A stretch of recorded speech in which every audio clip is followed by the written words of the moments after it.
अस्सलाम वालेकुम स्टूडेंट। आज हम पढ़ते हैं फिटनेस ट्रेनिंग। चैप्टर 4 है ये हेल्थ एंड वेलनेस का। सबसे पहले हम फिटनेस ट्रेनिंग में पढ़ते हैं इम्प्रूव फिजिकल फिटनेस, कि हम फिजिकल फिटनेस को कैसे इम्प्रूव करते हैं। इसमें जो होते हैं हम एक्सरसाइज करवाते हैं, फिजिकल एक्सक्रीशन की इम्प्रूव करते हैं, किसी मेंटल को और फिजिकल हेल्थ, यानी कि अपने दिमाग और फिजिकल जिस्मानी हेल्थ दोनों को हम इम्प्रूव करते हैं। और इसमें जो हमारे पास इम्पेयरमेंट्स आ रहे होते हैं उसको हम करेक्ट भी करते हैं और उसकी प्रिवेंशन भी करते हैं।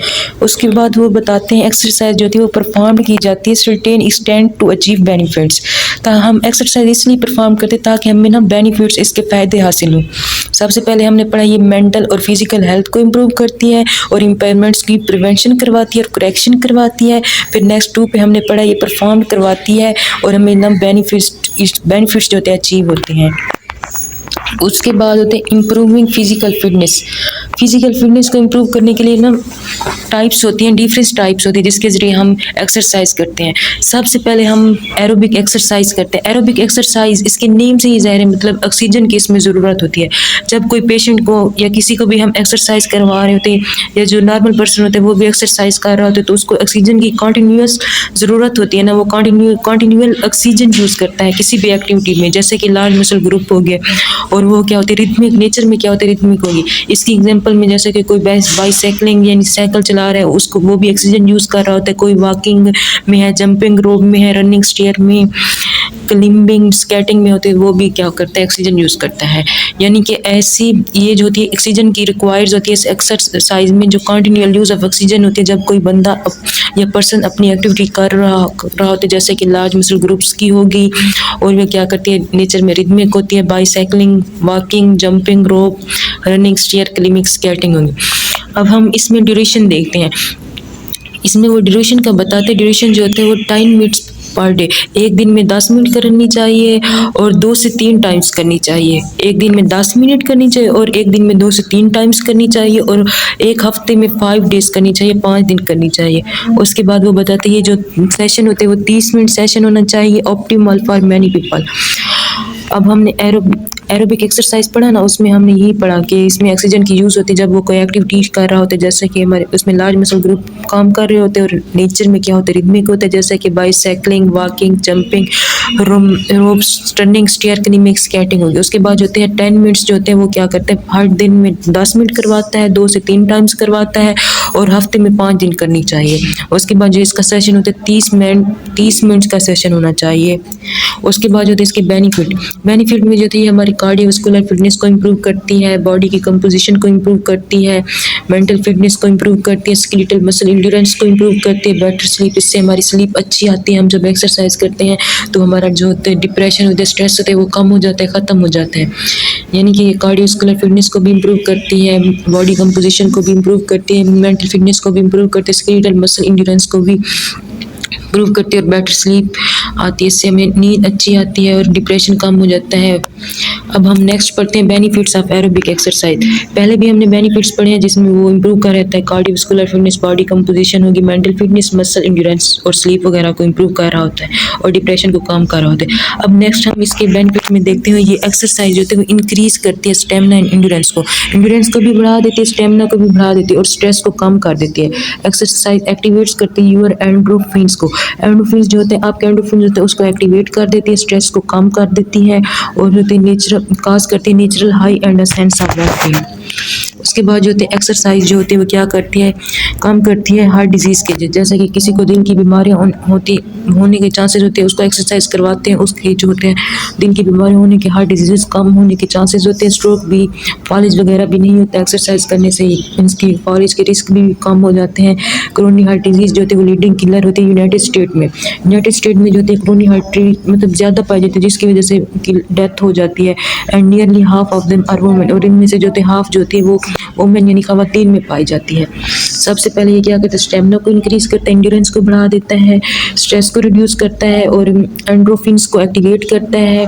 उसके बाद जो होते हैं ये हार्ट डिजीज़ और स्ट्रोक के जो रिस्क होते हैं उनको कम करता है। क्रोनिक हार्ट डिजीज़ जो होती है वो लीडिंग किलर होती है यूनाइटेड स्टेट में, और इसमें जो हाफ होती है वो क्या होती है, वुमेन होती है, ख़वातीन होती है। उसके बाद जो है ये आपके इम्यून सिस्टम को स्ट्रेंथनेंस कर देता है, इनकी उसको स्ट्रेंथनेंस कर देता है, उसमें जो होती है कैपेसिटी उसकी इंक्रीज़ हो जाती है, जिसकी वजह से ये जो होता है रेजिस्टेंस को बढ़ा देता है, स्ट्रेस एंड इलनेस, यानी कि रेजिस्टेंस आ जाती है स्ट्रेस और इलनेस के लिए। उसके बाद वो बताता है ये जो होते हैं आपकी बोन्स और जॉइंट्स जो होती हैं उनकी एक एक्सर्स मतलब स्ट्रेंथन जो होती है उनको भी बढ़ा देता है, ताकि वो जो वुमेन में ऑस्टियोपोरोसिस के चांसेस होते हैं वो कम हो जाए। अब नेक्स्ट हम बेनिफिट्स देखते हैं, इसमें वो बताते हैं ये आपकी भूख को कम करते हैं। जब हम एक्सरसाइज कर रहे होते हैं तो हमें भूख हमारी जो होती है वो कम हो जाती है। क्यों होती है? क्योंकि ये जो होते हैं एक्सरसाइज तो वो नेचुरल एपेटाइट सप्रेसेंट होते हैं, वो जाके ना भूख को कम कर देता है। उसके बाद जो एक्सरसाइज होती है वो इंक्रीज करती है नंबर ऑफ कैलोरीज बर्न, यानी कि आपकी बॉडी में जो कैलोरीज बर्न हो रही थी जब हम एक एक्सरसाइज करते हैं तो जो हमारी कैलोरीज होती हैं बॉडी की वो ज़्यादा बर्न हो जाती हैं, टूट जाती हैं, और ये इंक्रीज करती हैं वेट लॉस में और इंकरेज होती है वेट कंट्रोल में। जब हम एक एक्सरसाइज करते हैं तो हमारा वेट लॉस हो रहा होता है, हमारा वेट कम हो रहा होता है, जिसकी वजह से हमें ना एक हौसला अफजाई मिलती है, हाँ कम हो रहे हैं, हम इससे ज़्यादा करें ताकि वो कम होता जाए। उसके बाद इसके बेनिफिट्स में है ये जो होती है आपकी हार्ट को स्ट्रेंथन करती है, लंग्स को भी स्ट्रेंथन करती हैं, और ये जो होती है मोर एफिकेंटली वर्क करती है। उसके बाद जो होती इसको ये ना डिक्रीज करती है रिस्क ऑफ ब्रेस्ट कैंसर, यानी कि वुमेन में जो होते ब्रेस्ट कैंसर के चांसेस ज़्यादा होते हैं। जब एक्सरसाइज हम करवाते हैं तो ये जो होते ब्रेस्ट कैंसर के चांसेस को भी कम कर देती है। उसके बाद जो होती है एक्सरसाइज जो होती है वो ब्लड प्रेशर को डिक्रीज़ करती है और ब्लड कोलेस्ट्रॉल को डिक्रीज़ करती है, और ये जो होती है डिक्रीज़ करती है लो डेंसिटी लिपोप्रोटीन, यानी कि जो बैड कोलेस्ट्रॉल होता है उसको कम कर देती है, और जो हाई कोलेस्ट्रॉल या गुड कोलेस्ट्रॉल होता है, हाई डेंसिटी लिपोप्रोटीन होती है, उसको ज़्यादा कर देती है। अब हम एक बार दोबारा से अगेन देख लेते हैं इसके बेनिफिट में ये बताती है कार्डियोवास्कुलर फिटनेस को इम्प्रूव करती है, बॉडी कंपोजिशन को इम्प्रूव करती है, मेंटल फिटनेस को इम्प्रूव करती है, स्केलेटल मसल एंड्योरेंस को मतलब इम्प्रूव करते हैं, बेटर स्लीप होती है, इससे लेस डिप्रेशन होती है, इम्प्रूव्ड। उसके बाद जो होती है ये जो होती है स्टेमिना और एंड्योरेंस को बढ़ा देती है, स्ट्रेस को रिड्यूस कर देती है, आपके एंडोर्फिन्स को एक्टिवेट कर देती है, और आपकी हार्ट डिजीज़ और स्ट्रोक को जो मतलब रिस्क होते हैं उसको भी ये कम कर देती है। क्रोनिक हार्ट डिजीज़ जो होती है यूनाइटेड स्टेट में वो क्या होती है लीडिंग किलर है, जिसमें ज़्यादातर जो होती है ये वुमेन में होती है। एक्सरसाइज जो होती है वो स्ट्रेंथन करती है आपके इम्यून सिस्टम को, वो जो होता है इंक्रीज़ करते हैं resistant against the stress and illness के। उसके बाद जो होती है ये जो होती है आपकी बोन्स और जॉइंट को स्ट्रेंथन कर देती है, जो हमारे पास ऑस्टियोपोरोसिस में वो क्या होते हैं चांसेस होते हैं डिक्रीज़ करने के। उसके बाद जो होती है ये जो होती है आपकी एपेटाइट को यानी कि आपकी भूख को कम कर देती है। ये जो होते हैं नेचुरल सप्रेसेंट होता है एपेटाइट, ताकि एक्सरसाइज जब हम करते हैं हमारी भूख कम हो जाती है। उसके बाद जो होती है ये जो होती है जो आपकी किलो कैलोरीज जो होती है ज़्यादा बर्न हो रही होती हैं, जिसकी वजह से एक्सरसाइज के ये भी फ़ायदे होते हैं, ये वेट लॉस करने में हेल्प करती है, जिसकी वजह से हमें हौसला अफजाई होती है कि वेट को हम कंट्रोल कर लें। उसके बाद जो होती है ये हमारी क्या करती है हार्ट और लंग्स को स्ट्रेंथन कर देती है, और ये क्या होता है मोर एफिकेंटली काम करती है। उसके बाद जो होती है एक्सरसाइज जो होती है वो वुमेन में ब्रेस्ट कैंसर्स जो होते हैं उसके चांसेस को कम करती है। एक्सरसाइज जो होती है वो क्या करती है ब्लड प्रेशर को कम करती है, ब्लड कोलेस्ट्रॉल को भी कम करती है, और जो लो डेंसिटी लिपोप्रोटीन या बैड कोलेस्ट्रॉल होता है उसको कम कर देती है, और जो आपका हाई डेंसिटी लिपोप्रोटीन या गुड कोलेस्ट्रॉल होता है उसको बढ़ा देती है।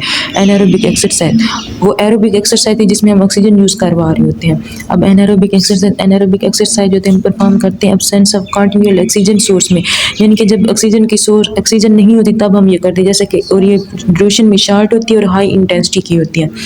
ऑक्सीजन की गैर मौजूदगी में होती है, इनका शार्ट ड्यूरेशन जो होता है वो टाइम पीरियड जो होता है वो कम होता है और इंटेंसिटी हाई होती है। इसका बेनिफिट क्या होता है ये कैलोरी कंजप्शन को बढ़ा देती है, मेटाबॉलिज्म को इंक्रीज कर देती है, कैलोरी कंजप्शन को बढ़ा देती है, मेटाबॉलिज्म को इंक्रीज कर देती है, शॉर्टर वर्कआउट्स होते हैं और ब्रेन के फंक्शन जो होते हैं उसको इंप्रूव कर देती है, और इंक्रीज करती है लीन मैस टिश्यू मसल टिश्यू को, यानी कि ये क्या करती है कैलोरी कंजप्शन को करवा देती है और मेटाबॉलिज्म को बढ़ा देती है, शॉर्टर वर्कआउट्स करवाती है, इम्प्रूव करती है ब्रेन फंक्शन को इम्प्रूव करती है, और लीन बॉडी मसल टिश्यू को भी इंक्रीज करती है। एनारोबिक एक्सरसाइज जो है ऑक्सीजन की गैर मौजूदगी में होती है, शॉर्ट ड्यूरेशन होता है, हाई इंटेंसिटी में होती है, और इसका काम क्या होता है कैलोरी कंजप्शन को बढ़ा देती है, मेटाबॉलिज्म को बढ़ा देती है, शॉर्टर वर्कआउट्स होता है और ब्रेन फंक्शन को इम्प्रूव करती है। और इंक्रीज करते हैं नीड मसल टिश्यू में। एसोमेटिक एक्सरसाइज होते हैं क्या होते हैं, care in cardiac and respiratory patient में होते हैं। जो एसोमेटिक एक्सरसाइज होते हैं वो किन में होते हैं, जो कार्डिक पेशेंट होते हैं या रिस्पिरेटरी पेशेंट में केयर के लिए होते हैं। और हैवी वेट लिफ्ट हो गया जैसे कि वल्सल्वा इफेक्ट। वल्सल्वा इफेक्ट क्या होता है, जिसमें हम हैवी वेट लिफ्ट करते हैं और केयर होते हैं कार्डिक एंड रिस्पिरेटरी पेशेंट में। Isotonic exercise, isokinetic exercise, concentric muscle work, eccentric muscle work. अब हम कंपैरिजन देते हैं एसोमेट्रिक, एसोटोनिक, एसोकिनेटिक। एसोमेट्रिक क्या होता है, not aggravate sensitive joint surface होती है, यानी ये जो इसकी सेंसिटिव जॉइंट सरफेस होती है वो एग्रीवेट नहीं होती और इसको हम इजी से परफॉर्म कर सकते हैं और रिमेंबर भी कर सकते हैं, इजी से परफॉर्म कर सकते हैं और हम इसको याद भी कर सकते हैं। और ये क्या होती है, रिप्रोड्यूसेबल होती है, हम इसको दोबारा प्रोड्यूस कर सकते हैं और कन्वेंट होती है और कॉस्ट इफेक्टिव होती है। सबसे पहले ये क्या होती है, सेंसिटिव जॉइंट जो होते हैं वो एग्रीवेट नहीं होता, इजी टू परफॉर्म होते हैं, हम इजीली इसको परफॉर्म कर सकते हैं, ये हमें रिमेंबर हो जाती है, इसको हम दोबारा से पैदा करवा सकते हैं, ये कन्वेंट होती है और कॉस्ट इफेक्टिव होती है। अब इसके डिसएडवांटेज में क्या होते हैं, नॉट फंक्शनल, ये फंक्शन नहीं होती, इंप्रूव करती स्पीड एंड जो स्पीड हम इम्प्रूवमेंट करवाते हैं वो यहाँ पे ना एंगल स्पेसिफिक एंगल पे वो करवाती है।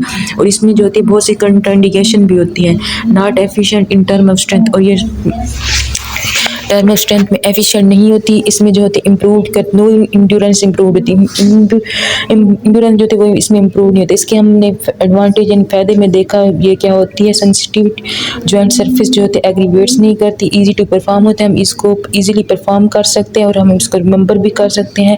और क्या होती है, ये रिप्रोड्यूसेबल भी होती है, कन्वेंशन भी होती है, कॉस्ट इफेक्टिव होती है। अब इसके डिसएडवांटेज में नो फंक्शनल होती है और इसमें जो हम स्पीड की इंप्रूवमेंट करते हैं वो स्पेसिफिक एंगल पे होती है और इसमें बहुत से कंट्राइंडिकेशन होते हैं। इसमें जो होती है स्ट्रेंथ जो होती है वो क्या होती है, नो एफिशिएंट होती है और नो इंड्योरेंस इंप्रूव्ड होती है। अब एसोटोनिक जो होती है ये फंक्शनल होती है, इसको इजी से हम मॉनिटर कर सकते हैं और ये कन्वेंट भी होती है और बेस्ट इंप्रूव स्ट्रेंथ और इंड्योरेंस को बेस्ट इंप्रूव करती है। क्या होती है, फंक्शनल होती है, इजी टू मॉनिटर होती है, कन्वेंट होती है, best improve strength and endurance होती है। एसोटोनिक जो होती है इसमें क्या होती है, max loading at specific angle, यानी कि जो स्पेसिफिक एंगल होते हैं उसमें हम इसको मैक्स लोडिंग करवाते हैं, मोमेंटम की फैक्टर होते हैं। और इसमें हम जो होते हैं इसके डिसएडवांटेज में पढ़ लें, इसकी जो मैक्स लोडिंग होती है वो स्पेसिफिक एंगल पे होते हैं, मोमेंटम की फैक्टर होते हैं, अनसेफ फॉर जॉइंट, हम जॉइंट एसोटोनिक जो होती है जॉइंट के लिए अनसेफ होती है और इसमें जो होती है लाइकहुड ऑफ इंजरीज हो गया और गिव्स DOMS होती है।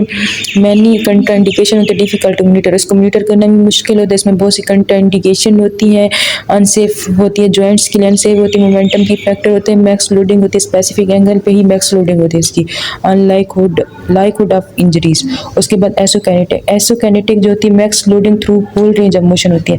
आइसोकाइनेटिक यानी कि ये मैक्स लोडिंग होती है जिसमें होल रेंज ऑफ मोशन होती है, इसमें ऑब्जेक्टिव होते हैं और रिप्रोड्यूसेबल होते हैं, इस मोशन को हम दोबारा से भी पैदा करवा सकते हैं।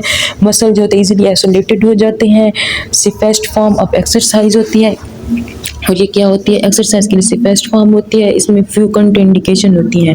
इसके हम एक बार दोबारा से एडवांटेज देख लेते हैं, मैक्स लोडिंग होती है through the whole range of motion, objective जो होते हैं रिप्रोड्यूसेबल होते हैं, मसल ही इजीली आइसोलेटेड होते हैं, सिफेस्ट फॉर्म ऑफ एक्सरसाइज होती है, फ्यू कंट्राइंडिकेशन होते हैं।